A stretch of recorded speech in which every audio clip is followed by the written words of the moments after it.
Being chosen to serve as a representative for women across the world as a trailblazer, you realize that it's not about you. It's really about those that come after you and those that are looking up and wanting to aspire for more. And so being able to represent women like me across the U.S. is amazing, and it gives me the greatest opportunity to be able to say thank you for what they do, but more importantly, thank you for what they're going to do for far in the future. I never really thought of myself as a trailblazer for most of my Coast Guard career. Again, I was focused on being the best Coast Guard officer that I could be, and I really didn't spend a lot of time thinking about the fact that I was a woman Coast Guard officer, but instead I was just a Coast Guard officer. Part of what I've done over the last 10 years is to focus on women veterans, and so to be considered a trailblazer and be a person that can be out there hopefully inspiring or somebody to look at for younger women to join the military and get involved in the world is really cool. I think the main thing is you have to believe in yourself. You're just not going to succeed because the world is always trying to knock you down from different sides. So you have to be confident and believe in yourself. I believe that being a trailblazer only means that I have created a path for someone to follow. Unlike for me when I began my journey, I think being a trailblazer means that you have a responsibility. You have a responsibility to those who are coming behind you. You cannot ignore. You have to have an ear. You have to have compassion. You have to have empathy for those who are silenced. You have to have an understanding for those women who serve, that sometimes they are withdrawn and alienated and they may not always talk about their experiences. So you kind of have to sense that your role as a trailblazer has a meaning, and it may not be spoken, but just to be present. There were tons of nominees to be a trailblazer, and I'm not sure how I was chosen over others, but it is absolutely an honor. I felt as if I had someone else gave me an opportunity to be successful in my career, whether it was serving in special operations or staying on active duty after losing my leg, or I've had the opportunity to attend some pretty significant schools in the Army that women had not previously attended. So it's an honor to have that accolade bestowed upon me. And then there was also some responsibility that came along with that you have to set an example. And if you do it well, then other people are going to follow you, and the path will be just a little bit easier for the next people coming behind me. I am truly, truly honored to be nominated and to be chosen as one of the Trailblazers, especially when I met all the other women that are going to be in this class of Trailblazers, including retired General Wilma Vaught. I mean, that's one of my many women that I admire, and to be in this cohort of women. And as far as my success, I mean, a lot of it is I'm a huge risk taker, and a lot of times you have to take risks to be successful. And one of my biggest sayings is you miss 100% of the shots you never take. Being a woman trailblazer means to me showing people we served, we wore our uniform, we came to our country, did as we were asked. We don't want to be treated any different than the other veterans. But it's an opportunity to show who we are as veterans. So many people do not see us. We're silent people. They always think we're spouses only. So now we get to show us trailblazers what women veterans actually do. Being named as a woman trailblazer, I'm kind of in awe because I really don't think that I do anything that's spectacular. And just talking with some of the other women that have been here, you kind of wonder, it's like, how did I get into this group? But I think it speaks to itself that we are a viable part of the veterans community, and that we need to continue to advocate for ourselves. I'm grateful to be nominated as a trailblazer, because that means that I'm paving the way for other young women, to make it a little bit easier, maybe more simpler, for them, that, maybe some of the things that I went through, they don't have to go through, because I can fight, I can navigate, I can help assist wherever the need is to, make it easier for women to enter the military and to stay in the military if they choose to for a long period of time and not go through some of the things that I went through. Being chosen as a trailblazer for the Veteran Women's Center is, a lot of people, will say it's an honor. It is an honor. But also with that comes a self-imposed responsibility. And how can I represent women veterans, not just good, not just well, but extraordinary? How can I use this, because it is an initiative, to open up the dialogue and awareness about women veterans? To me, a trailblazer is someone who finds a path that others didn't think they exist, and not just takes that path, but ensures that it is open for others to follow. I didn't come from a military background. I didn't come from a background where people would have thought I would have been unique in doing anything. But it's a path that I chose because it was difficult, because it was challenging, because I knew that it wasn't going to be easy. And I would like to think that the work that I did, both in the military, but now while that I'm out and serving on the Defense Advisory Committee for Women in the Services, the great work that I'm doing to show that veterans have a role in gun violence prevention, these are things that are leaving doors open for others to follow. And I'm hoping that by blazing this path, others will continue to follow, because we'll be a better country, a better military, and a better light for the world if we have more following. Being selected as a woman veteran trailblazer, to represent women veterans across the world, that to me is amazing. It's just one of those things where you just never fathom something like that happening, because it goes back to what I said earlier. I'm just doing my part to make a difference. And because I'm doing it with a sincere heart, I've become this trailblazer, quote unquote. Do I feel like a trailblazer? Probably not. I try to remain humble so I can stay focused on the mission. But it's truly an honor to sit here today as a trailblazer for women veterans. Like, that's huge. To be a women veteran trailblazer is actually an honor, and it has renewed my spirit as a veteran. I joined the Navy many years ago and have been out of the Navy for about 15 years. And having not been around service members actively or worn the uniform, I still have a lot of pride, but this really has renewed my pride and my patriotism for being a veteran, understanding that the service that I gave to my country is recognized, and previously being a veteran was actually just part of who I was. I really didn't understand or realize that I was anything different than anybody else walking the street. I think that, and I think this is true of almost everybody I've ever met that's done it first. If you're somebody who has who's been like the first person or the first woman or the first black woman or the first black guy or the first disabled person or whatever the first is, you're generally not even thinking that way. You're just wanting to do something they're not wanting to let you do. And so you go and you just work really hard so you can do it, and then you move on to the next thing. And very often you find out you're doing another thing nobody else wanted you to do or was going to let you do.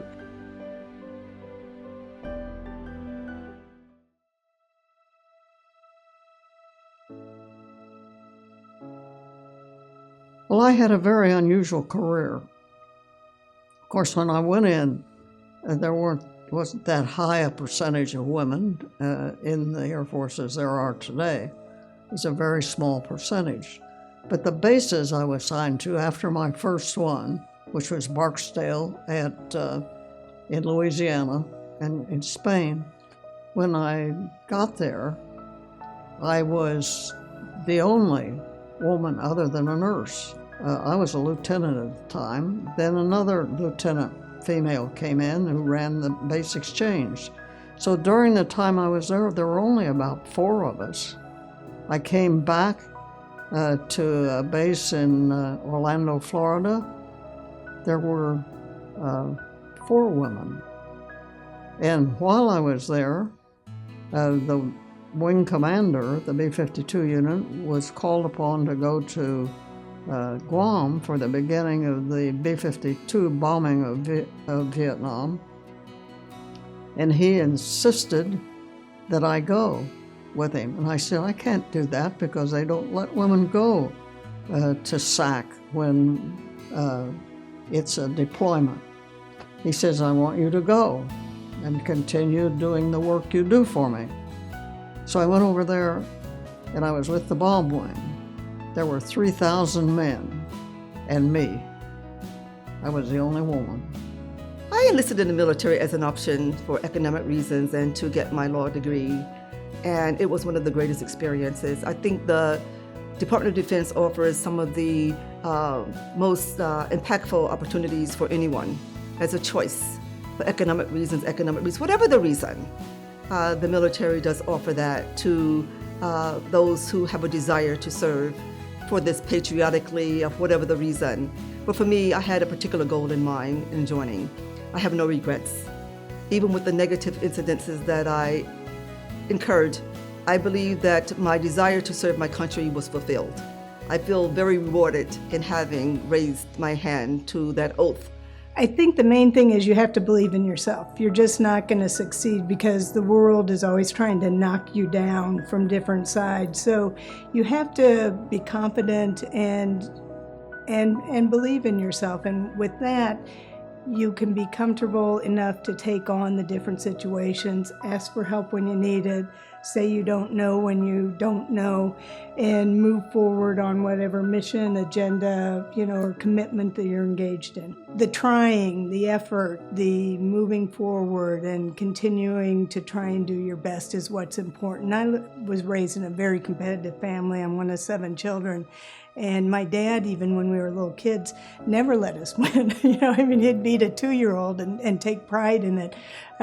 So quitting is just, there's no point to it. When I came into the military, it was in 1981. It was still very new for women to be integrated into the military. And, I did not understand how unusual it was until many years later, thinking about it. And when I talk to women who were part of the WACs, and when I think about 81, it wasn't too long before, that had actually changed. And so it then helped me to understand why people, and guys in particular, had challenges in dealing with us. And then when I think later on in my career when I became an officer, so I was 11 years enlisted and then I became an officer, is I did not want to be treated anything different. Even though, yes, I'm a woman, but I wanted to be able to do all of the same things that they could do. I actually have had to talk to not only young women, but young men about joining the military. I coach high school cross country at Santa Monica High School in Santa Monica, Louisiana, and I always tell them, the strength of a person is putting themselves in situations that they're not familiar with and learning what they're capable of. And basically, for the women, I tell them, the young girls, that the military service is going to give you an opportunity to do things that maybe you'll never get to do in the civilian world. Just because of the type of job we have and just the overall nature of the military. One of the biggest things that I would share with any young woman is speak to another woman that has served. Don't speak to your Uncle Jack who served in the military, because his experience is totally different than what our experience is. So if you can, before you even go to sign up for any of the branches of services, try to find a woman that you can speak to, whether she's still on active duty or had served, because it's so important too. Because if your father was in the Army, he said, well, you must join the Army, but maybe that's not the right branch for you, because there's all different other programs. So the biggest thing is to find a woman to connect to, because that could become your mentor. That could be that person that you have and you stay connected with her throughout your time in the service. Well, one of the things that I would tell women who are considering the military today is that it's a good thing, long as you go in knowing who you are. Because a lot of times in the military, we don't address trauma like we should while people are in, and we don't kind of get a history of what people have been through when they try to enlist. And I think that's important. I know there's something called the ACE test, and it's really vital to know maybe what some things that people have been through, because now you might have to go into combat, and that's more, trauma. And, that's why you have so many people suffering from PTSD. I just don't think it's from, being in the military and, being in battle, but I think, they bring some things into that. So I think that if we would do a better job to maybe, help people navigate through that or talk about it, and to deal with it, and let people know it's real, but it's okay. And just really, offer more services for people. I think it'll be super cool to encourage more women. I mean, I do. I always talk to young women. I go into a lot of schools and do a lot of school assemblies, and I always talk about my military time. And so a lot of women come up to me and ask me, I think that's something I want to do. If I could tell any young woman thinking about joining the military today, I would say do it. If I could do it all over again, I absolutely would. I had the best experience, and in my young self that I was joining the military, I never thought, well, one day I might want to own a home, and one day I may want to get a master's degree. I didn't really think about that when I was really young. I just thought about, I want to get out of this small town, I want to see the world, and this is just a dream that I've had forever. I want to join the Navy. But to any young person considering it, maybe one day you want to own a home, maybe one day you want to have a master's degree, and the Navy helped me with all of that. So I would definitely recommend it to anybody thinking about joining service. Secrets to success start with the ability to work hard. And it seems very simple and easy. And also to trust the process. Like once you set a goal, maybe my goal is to run a certain pace. I'm not going to do that tomorrow, right? That may be a goal that's a year or two away, but to trust the process every single day and being average every day is it's way more beneficial than having peaks and valleys of big success and then big failure. So my experience when I served in the Navy, it was a different type of experience. I didn't see a lot of women that looked like me, let it be women in general or African American women, especially those who had a higher rank. So now that I'm not in the military and I see women who are in the military that are achieving high ranks, it does something for me, and I think it's great. And I would tell young women who are going into the military that you can achieve anything that you want to achieve in the military, because you have people who are trailblazers who have already set the pace and set the tone and opened these doors for you. So I would say to any young woman that wants to go into the military, just put your best foot forward.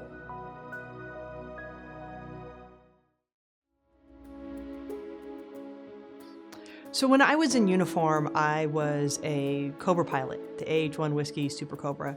This is a field that has historically had very few women in it, and still to this day continues to have very few women. It was one of the last fields of aviation that women really came into. And like many things, being the first, being someone who sticks out, being someone who can't really blend in, has its challenges. In the military, we talk about uniformity, conformity. There's a way that everyone can hide. That's not the case as a woman in the military. And in the Cobra Squadron, I often felt that I didn't get anything because I was a woman. That was definitely not the case, but despite the fact, having to not only go through a very, very rigorous training process, but also deal with the everyday sexism, harassment, and then assault, not through people that were my own squadron mates. I was very, very fortunate to have a squadron mate and commanding officers that were supportive of me, but others that wanted to see a woman fail in this community came to the point of assault. When I was in E4, I was a specialist. A lot of the guys that I was serving with were E5s, and they were getting called to go to NCO Academy, and they didn't want to go. And they were broadcasters. They were like, I don't want to go. I'm a disc jockey. Or, I don't want to go to that. I don't want to do that. And I said, oh, if they called me up to do it, I would go and do the NCO Academy. And my first sergeant came in and said, really, you would? And I said, yeah.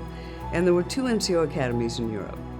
One of them was more for the administrative types, which you would consider most journalists or disc jockeys and the like would fall under. And the other one was 7th Army NCO Academy, which was Special Forces. And so I said, well, I'll do it. And they said, well, they don't allow women to go, for one thing. And I said, okay. Well, if they allow women to go, you go ahead and sign me up. And lo and behold, they decided at the 7th Army NCO Academy to allow women in. So when they had the first and second class, I went to the NCO Academy. And they were so expecting us to fail, working with these men who were all Special Forces, that they completed our diplomas and they said, for his accomplishments. So as a Christian, I have to say that the person I model my life after Jesus Christ to the best extent possible.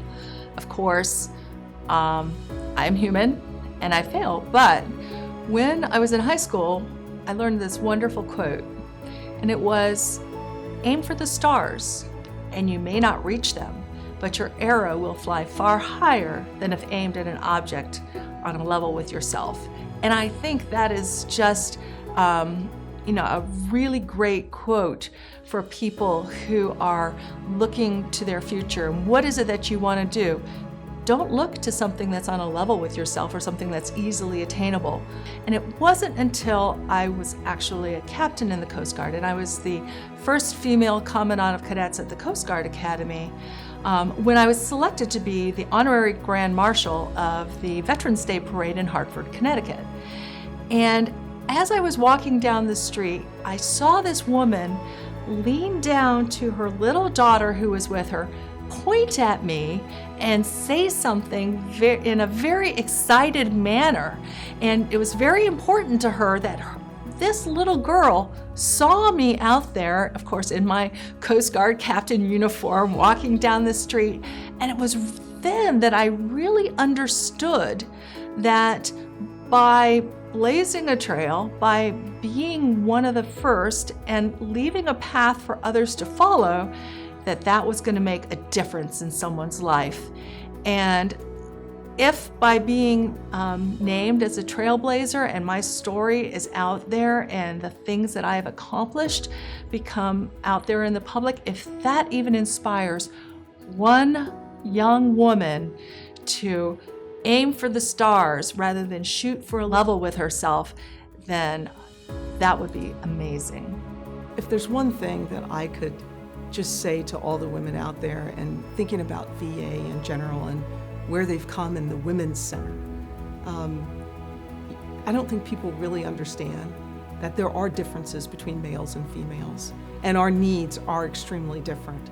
And the fact that the Women's Center is focused in on highlighting those differences and not using them as a way to separate us from all of our peers in the sense that it would be negative. But what I think is most important, and just when I think back to even me going on deployments and where I've had female issues and problems and challenges, none of my male counterparts wanted to hear it. I mean, they're so embarrassed. You start talking to them about that and they get unbelievably embarrassed, but it's a fact of life, right? I mean, it seems like we're back in 6th grade going over, family education again, where they start getting all red and flustered. But I just told them I had to share with them, here's what's going on with me, because I wanted them to understand. Coming here today, where I see these organizers have brought phenomenal women with stories, similar, some great, some greater. You can't measure it. That we're all here today to just come together on these issues and to share this platform. But I'm grateful that I was selected, because I do believe that as a contribution that I can make to the platform as a trailblazer, along with these other dynamic women that are here today. And I would like to just thank the organizers and the Department of Veterans Affairs, the Center for Women Veterans, that would open up this door, that would open up this platform to bring us here today and to allow us to represent in such a huge way on this huge platform. Thank you so very much.